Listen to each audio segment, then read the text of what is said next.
Mother's Day used to mean something in our house. I still remembered the mornings when my kids were little, sticky, fingers handing me crooked cards, burnt toast made with love, laughter echoing through the kitchen. I never needed expensive gifts. Just being remembered was enough. This year I woke up early anyway. I was 62 now, a widow for 7 years. The house felt quieter every year, but I still believed, maybe foolishly, that Mother's Day would bring warmth back into these walls. I cleaned the living room, set out the good tablecloth, even baked lemon pound cake, the one all 3 of my kids used to fight over. By 9 a.m., my phone was silent. No text, no call. I told myself not to worry. They were adults now, busy lives. They'd come later. At 11 a.m., I finally called my oldest, Mark. He answered on the 3rd ring, music blasting in the background. "Hey, Mom," he said quickly. "Good morning, sweetheart," I replied, trying to sound cheerful. "Are you still coming by today?" There was a pause. About that. We're actually heading out of town. Jason's throwing this big pool party. Everyone's going." My heart sank. "Today?" I asked softly. "It's Mother's Day." I know, he said. "But we'll celebrate another time, okay? You understand, right?" Before I could respond, he added, "Gotta go, traffic's crazy." Click. I stared at the phone like it had betrayed me.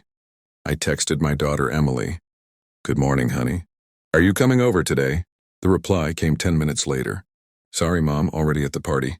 We'll do dinner some other day. Love you." The emoji hurt more than the message.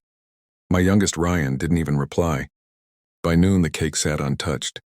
The flowers I'd bought myself wilted slightly in the warm room. I sat alone at the table set for 4. For the first time in my life, I felt invisible.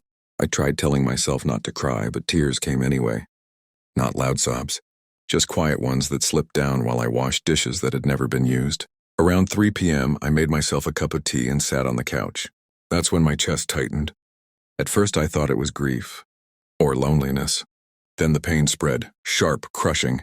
I reached for my phone, but it slipped from my fingers. The room blurred, and everything went dark. When I woke up, bright lights burned my eyes. Machines beeped.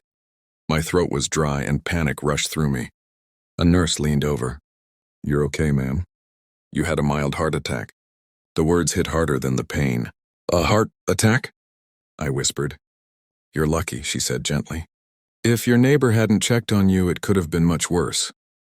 Mrs. Peterson, my elderly neighbor who noticed my lights still on at night and came knocking, not my kids. The doctor explained I'd need monitoring overnight. Stress, loneliness, and high blood pressure had all played a role. Loneliness. That word echoed painfully. Hours passed. No one came. Not until nearly midnight. I heard frantic voices in the hallway. "Mom," Emily cried, rushing in first. Her mascara was smeared. "Oh my God, Mom." Mark followed, pale and shaking. Ryan came last, eyes wide with fear. "We just found out," Mark said. "The hospital called my phone as emergency contact." Emily grabbed my hand.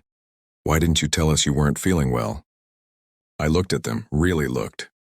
The party clothes. The wristbands still on their arms. I felt tired, deeply tired. "I tried calling," I said quietly. "You were busy." Silence filled the room. Ryan swallowed hard.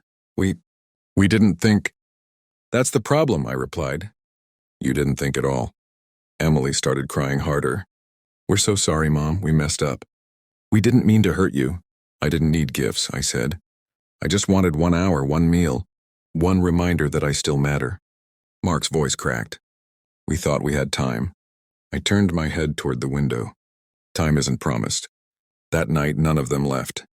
They slept in chairs, took turns holding my hand, jumped every time a machine beeped. For the first time in years, they were scared of losing me. But fear isn't the same as love. The next morning, the doctor said I'd recover, but changes were needed. Less stress. More support. When I was discharged 3 days later, Mark offered, "You can stay with us for a while."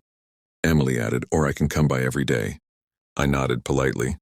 But inside, something had shifted. Because love shouldn't only appear when death knocks. 2 weeks later, I returned home. The house still felt quiet, but peaceful now. I began walking every morning, drinking tea on the porch, learning to live for myself again. Then one evening, just after sunset, there was a knock on my door. I wasn't expecting anyone. When I opened it, all three of my kids stood there. Not rushed, not distracted. No phones in hand. Mark held a small box. Emily carried a homemade cake, uneven frosting, slightly crooked. Ryan held flowers from the grocery store. "We're not here because we're scared anymore," Mark said. "We're here because we were wrong," Emily added. Ryan swallowed. "We forgot that you were our mother before you were just there." They asked if they could come in. I hesitated, then stepped aside. They sat at the same table where I'd once waited alone. Emily lit a candle. "We're starting something new," she said. "Every Sunday dinner. No excuses. No parties. And Mother's Day," Mark said quietly, "will never be missed again." I looked at them, really looked. Not the children I raised, but the adults they were still learning to become. "I don't want perfection," I said. "I want presence." They nodded. We ate cake, we talked. We laughed softly. Later that night, as they hugged me goodbye, Emily whispered, "We almost lost you, and that's something we'll never forget." I smiled sadly, but warmly. Sometimes it takes almost losing someone to remember their worth.